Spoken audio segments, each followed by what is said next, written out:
Good morning, everyone.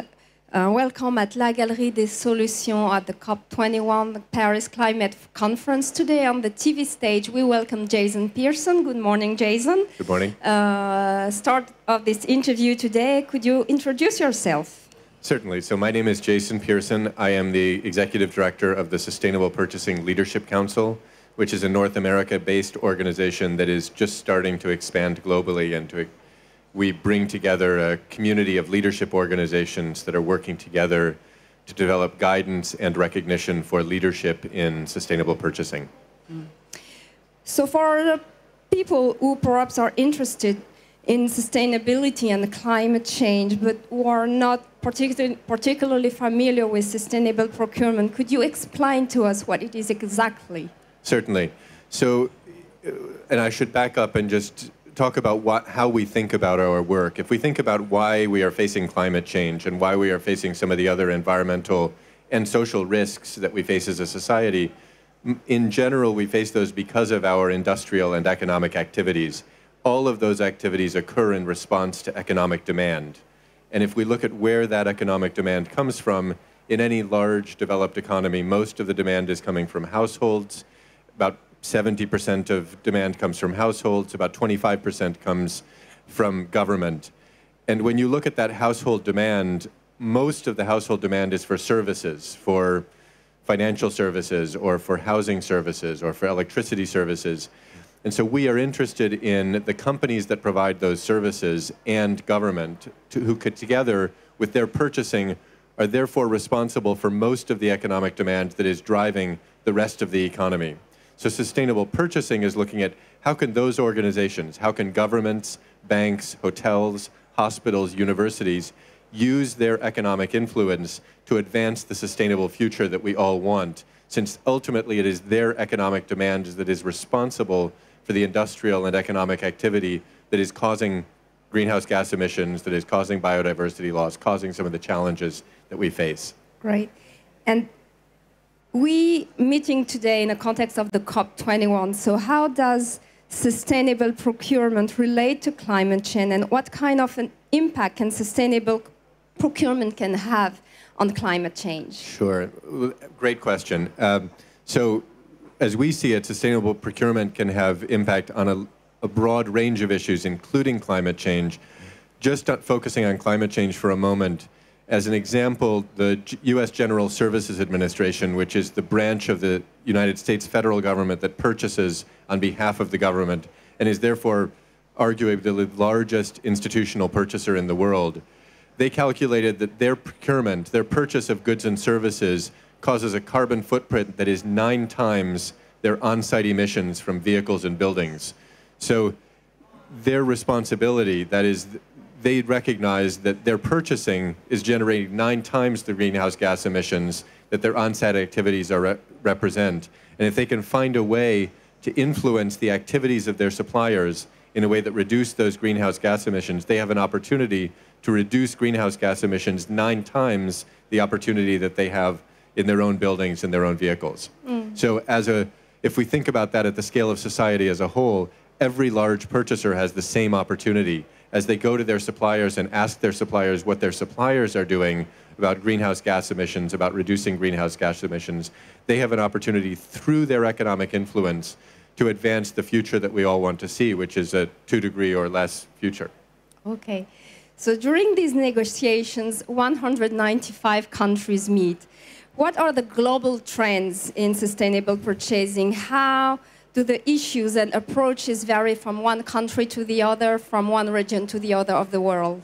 Another great question. So thankfully, we are seeing increasing coordination across countries on sustainable purchasing, and we partner with the United Nations through the United Nations Environment Program and through something called the 10-year Framework Program on Sustainable Consumption and Production, which emerged out of Rio+20 as a framework for national governments to work together on sustainable consumption and production issues, and particularly to advance initiatives that will reduce climate change in meaningful ways.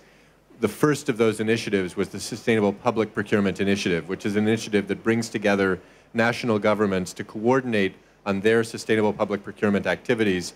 We coordinate that very closely with that initiative, and in fact just completed a project on measuring and communicating the benefits of sustainable public procurement for governments, whether national governments, regional governments, or even local city governments, looking at how we can demonstrate not only the climate change benefits, but also the financial benefits to government entities that practice sustainable public procurement. So one of the trends that we see is an increasing interest in coordination and in sharing best practices, in national governments working together, in cities coming together. Another of our partners, an organization called ICLEI that works with city governments, recently launched an initiative, Global Lead Network for Cities on Sustainable Procurement, that is bringing together cities around the world to work together to align their actions on leadership in sustainable purchasing in order to both address climate change but also address some of the many other environmental and social issues that can be addressed through sustainable procurement. So the most important trend we see is that alignment and